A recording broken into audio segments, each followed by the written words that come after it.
नाही आम्हाला वाटलं आम्ही अधिकारी आणि कर्मचारी हे काही रिक्षा चालकांच्या घरी गेलेत का आम्ही चोर आहोत.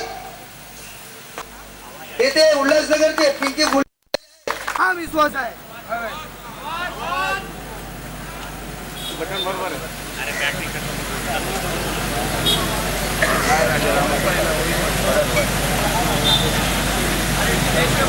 आपला ठाम विश्वास आहे.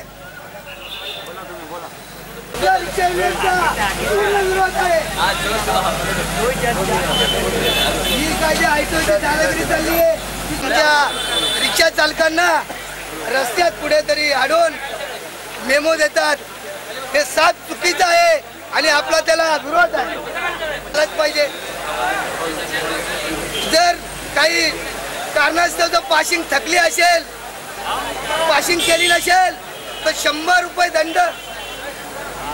काही आमचे लोक असे आहेत त्या वेळेवर बँकेचे हप्ते भरले नाहीत तर नाना तुम्हाला लढाई कशी करायची ते चांगलं माहित आहे. दोन तुकडे बंद करायच्या.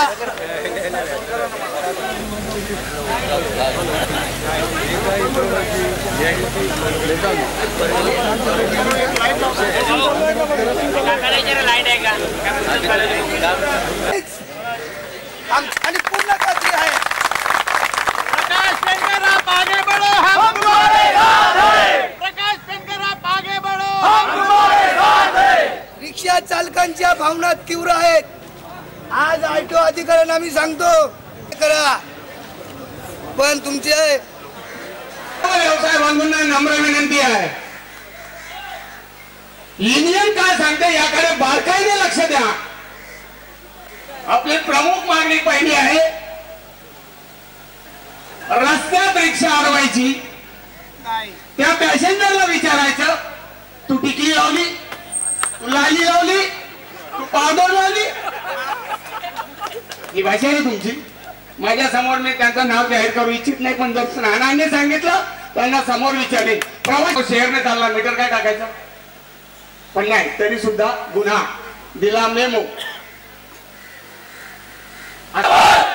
साथी कीक लेके लेके चेसी लेके ओरी लेके रोक लेके डंडा लेके चाकू लेके पिस्तौल लेके राइफल लेके गोले सांप पे तांबे सांप पे और सांप पे बोल मेरे साथी बोल मेरे भाई जोर से बोल यहाँ से बोल वहाँ से बोल पीछे से बोल आगे से बोल वहाँ से बोल वहाँ से बोल बोल जवाना बोल मेरे भाई जोर से बोल जोर से बोल और जोर से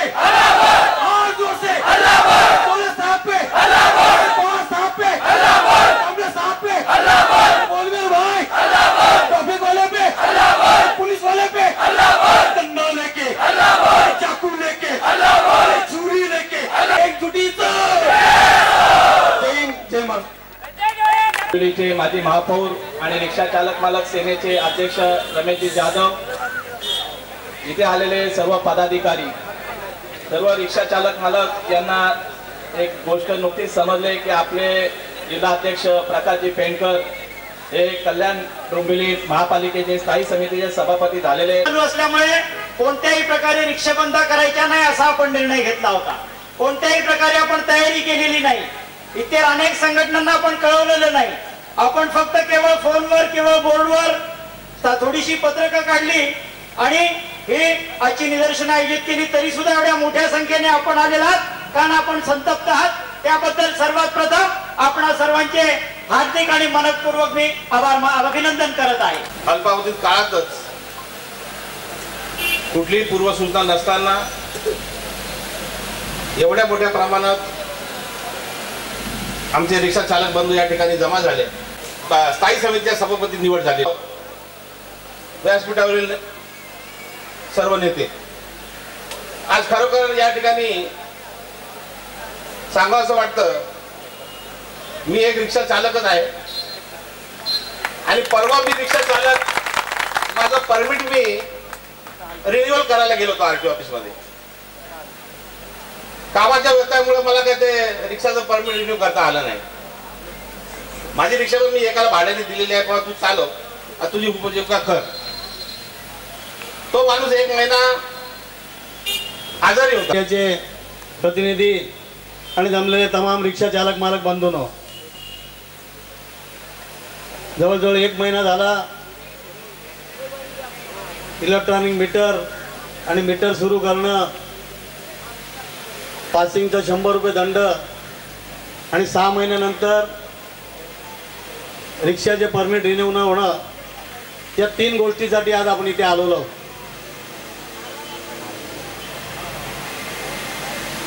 रिक्षाचं जेव्हा इलेक्ट्रॉनिक मीटर लागायला सुरुवात झाली त्यावेळेला आज 20 वर्ष त्याच्यासाठी भांडलो, 20 वर्ष लढलो आणि इलेक्ट्रॉनिक मीटर लावले नाही. त्याचा 18चा दाता असतो, कधी 20चा करतात. अशाप्रमाणे बऱ्याचशा तक्रारी आपल्या विरुद्ध तिथे गेल्या आणि मग त्या गेल्यानंतर आज इतक्या वर्ष आम्ही तुमच्यासाठी लढलो का इलेक्ट्रॉनिक मीटर नको आहे. कुठेतरी मेकॅनिकल मीटर असलं का आपल्याला ते स्वस्तात पडतं, दुपारचे 12ला पडतात आणि जे रात्रीचे पडायला पाहिजे तिथे रात्री 19 रुपये पडतात. कधी मीटरला किक मारली का तो मीटर जळाला जातो. अशा अनेक अडचणी या इलेक्ट्रॉनिक मीटर मध्ये आल्यात, शासनाकडे कळवल्या.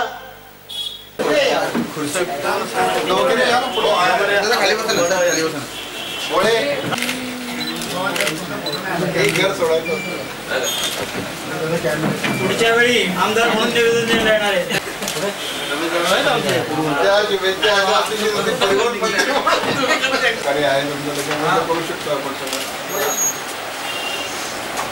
पहिला एक फक्त क्लिअर करा, सगळ्यांच्या शक्तीला विरोध म्हणून आहे का? मीटर सक्तीला विरोध नाही. मीटर तुम्ही या मोर्चाच्या असा संदेश द्या रिक्षामध्ये की मीटर पद्धत बंद झाली असं आम्ही कुठे भाषणात तुमच्याकडे कंप्लेंट करायची तर कारवाई करा, आमचं त्याच्यातून मत नाही आहे. तुम्ही पॅसेंजर घेऊन चालले, तो शेअरमध्ये असतो किंवा काय असतो तर तिथे तुम्ही रिक्षा अडवता, कसं भेटतो. तर त्यानंच फोन केला समजा की असं असं चाललेलं आहे. काल झाली एक घटना डोंबिवलीच्या, एका रिक्षा चालकाला ती 26 रुपये झाले होते, ती बाई देत नव्हती पैसे. त्या बाईला सांगितलं तुला पोलीस स्टेशनला जायला लागेल आणि पोलीस स्टेशनला जाईपर्यंत रिक्षाचं जे मीटर होईल ते पैसे द्यायला लागतील. मीटर पद्धत सुरू झालेली आहे, त्यांनी मीटर टाकले ते बरोबर आहे. रिक्षा चालक मालक असोसिएशन, महाराष्ट्र रिक्षा चालक सेना, रिपब्लिकन रिक्षा युनियन संघटना, या तिन्ही संयुक्त रिक्षा संघटनेचा आज निदर्शन आहे आरटीओ ऑफिस कल्याणवर आणला होता. 3 मुख्य विषय होते. एक मीटरच्या बाबतीत नाक रिक्षा चालकांना जो त्रास होतो त्याच्या संदर्भात आणि पासिंगचे जे 100 रुपये रोजचा दंड आहे आणि पासिंग केला जात नाही त्याच्या संदर्भात आहे. आणि 6 महिन्यानंतर परमिट रिन्यू झाले नाही, असे 4000 परमिटं रिन्यूसाठी थांबलेले आहेत. या 3 गोष्टीसाठी आम्ही आज या इथे आरटीओ ऑफिसवर आणलो होतो. आमची सविस्तर डोळे साहेबांबरोबर आता मिटिंग झाली. डोळे साहेबांना सांगितलं आहे का बाबा मीटरच्या बाबतीत आमच्या रिक्षावाल्यांचं म्हणणं नाही आहे काही, पण तुम्ही जे नाहक त्रास देतात, गाडीमध्ये रिक्षाला अडवतात आणि प्रवाशांना विचारतात, जर प्रवासी तुम्ही जे हँडबिल काढलेलं आहे त्या रिक्षावाल्याला जर त्यांनी सांगितलं मीटरने जातं गेलं पाहिजे तर तुम्ही त्याच्या विरुद्ध काम करता.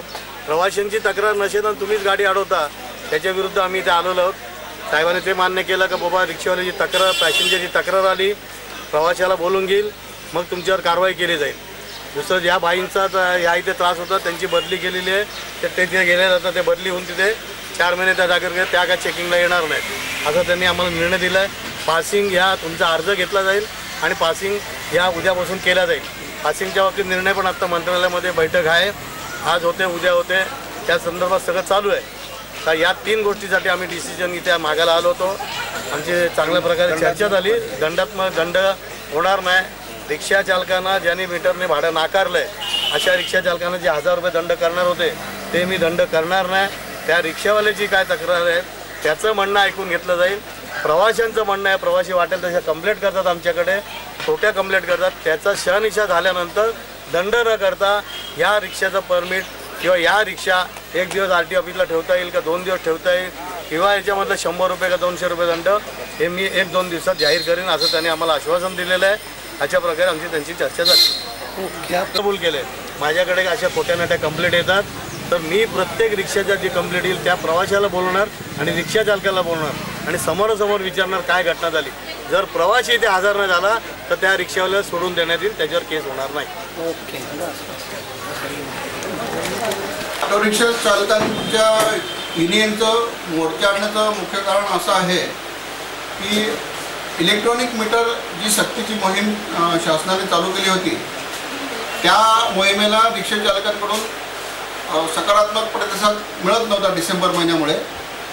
त्याच्यामुळे शासनाने असा निर्णय घेतला होता MMRTA की जी रिक्षा मीटर पासिंगसाठी येणार नाही किंवा रिकॅलिब्रेशनसाठी येणार नाही त्याला 15 डिसेंबर 2012 पासून 100 रुपये प्रतिदिवस असा फिटनेस जर संपलेला असेल तर दंड घ्यायचा आणि इलेक्ट्रॉनिक मीटरमध्ये रिकॅलिब्रेशन केलं नसेल म्हणजे 15 ते 19 केलं नसेल तर त्याला 50 रुपये प्रतिदिवस दंड घ्यायचा.